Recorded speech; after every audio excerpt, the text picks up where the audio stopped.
That's all that was took.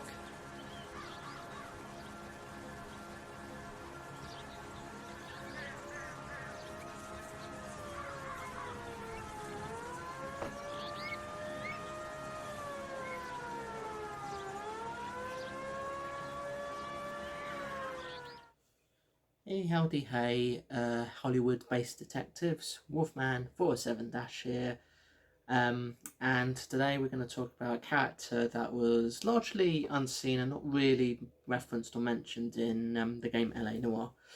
But first, a bit of background. So, LA Noire, video game published by Rockstar, developed by Team Bondi, who are now gone out of business.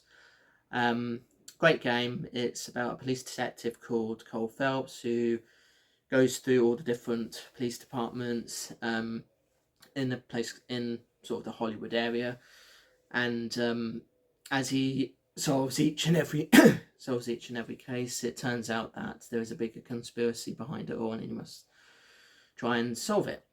It's got a sort of Hollywood style to it, and lots of different police detective work and all that.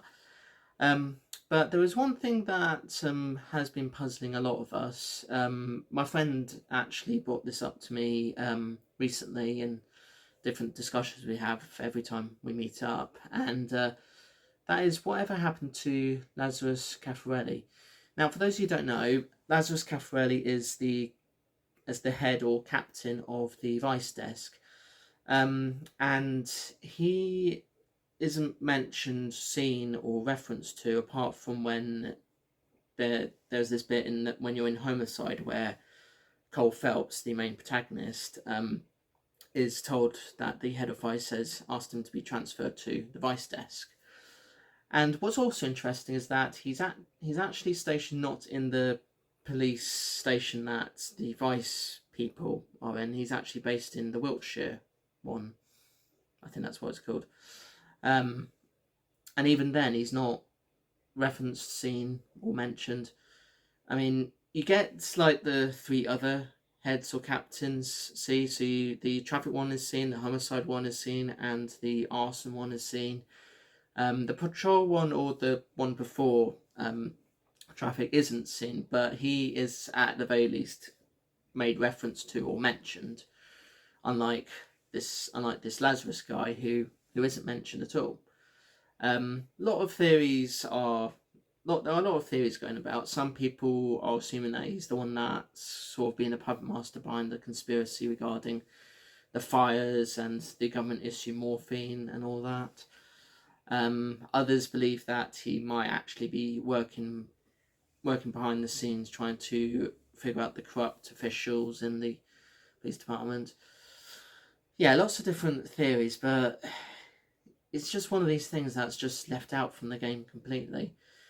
Now, you could say that Team Bondi, because of the way Team Bondi was treated, they may not have been able to include him in the final game because of Rockstar being pains in the butts trying to get them to finish the game properly. Because, as it is with TV shows and films, and other things, some content from the games do get cut out. Like, you often find that there's a lot of cut content from games like Mass Effect, and also even the bigger games that Rockstar work on themselves, even content from them is cut out.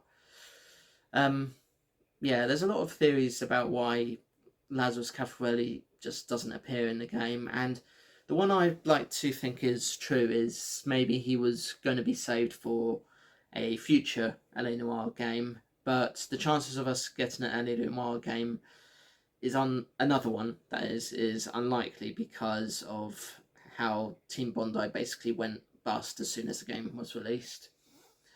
They went bust, and the chances of us getting the sequel is unlikely, but if we do, it will be by another developer. So we're hoping that he does make an appearance in later games, but for now, we're just going to have all these different theories. It is a weird one though, that of all the people that they cut that guy who, head of Vice, brings in, has Cole Phelps moved from A to B, and he's just never seen or mentioned again. I actually do have my tablet here, sort of to help me sort of understand and sort of read about reasons why he may not have appeared. So let's have a look. So he's one of the interesting pieces from Noire, and unlike most desks, he doesn't leave such an obvious footprint in terms of where he might have fit in before cuts were made, which is true. This is from a Reddit user that I'm reading from. Yeah, and as I said, some believe he might be a behind-the-scenes investigator trying to figure out how these sort of corrupt police force, why they are corrupt, and another one is that maybe he was on medical leave. Maybe he didn't appear at all because he was on medical leave for a lot of the time. But it's still a mystery. It's still one that a lot of us do wonder about. Well, okay, maybe not a lot of people, but some of us that have fond memories of playing the LA Noire game. It was quite the game, I must say. Probably not as like massive success like some of the games that Rockstar themselves actually work on, like GTA and Red Dead Redemption. But still pretty good all the same. Especially the facial capture part, which was quite revolutionary at the time it first came out. Trying to think of anything else to say. It is a good game, LA Noire. It's interesting that he's not even mentioned or referenced at all in the remaster of LA Noire, the remaster that came out much later on. And as most remasters go, it's basically the game in the best way possible according to the developers and publishers, having all the DLC and all the other extra content together in one massive package. And even then, it's not even seen or mentioned. But the thing is, most remasters tend to just stick to the original game, but but with updated graphics and updated controls. And unless it's like a Nintendo remaster, they don't really add new content. Whereas Nintendo usually add new content when they remaster or port a game across, like with Mario Kart 8 Deluxe, which is effectively Mario Kart 8, but it's done a complete revamp of the multiplayer stuff. Had some characters added that are actually fan favorite characters over characters that are just like variations or just characters in gold or whatever. And yeah, so Lazarus Cafarelli, interesting character that people love to sort of make theories and talk about. Whether he'll actually appear later down the line in another LA Noire game, whether we do get another LA Noire game or not, who knows. But at the end of the day, developers, publishers, and so forth, they have to meet deadlines, and of course they will have to cut things out. And on the hope that a game is successful, they would normally, go ahead and create a sequel, which would feature characters that we did sort of see in the game, but kind of didn't see in the game, including Lazarus here. But because of the developer going out of business, even though the game, as far as I know, was a success, yeah, I guess we just won't ever know if Lazarus will appear or not, and why he didn't appear in LA Noire itself. It's interesting because my friend, who I had this discussion with, actually did try to contact Rockstar for an answer to this, but the answer Rockstar gave was they don't talk about the game anymore, and the only thing they will talk about is GTA Online. That's fine, but people like us who play games and have these theories and all that will want answers. So yeah. So draw your own conclusions, but I'm of the opinion that Lazarus Cafarelli may have been behind the scenes working on figuring out if the police were being corrupt or not, or being the one that was pulling the strings, on the basis that there would be another game made and he would make an appearance in that.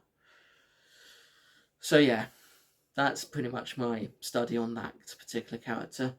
The reason why I call this VR character study is because it was originally meant to be the mystery behind why he wasn't in LA Noire.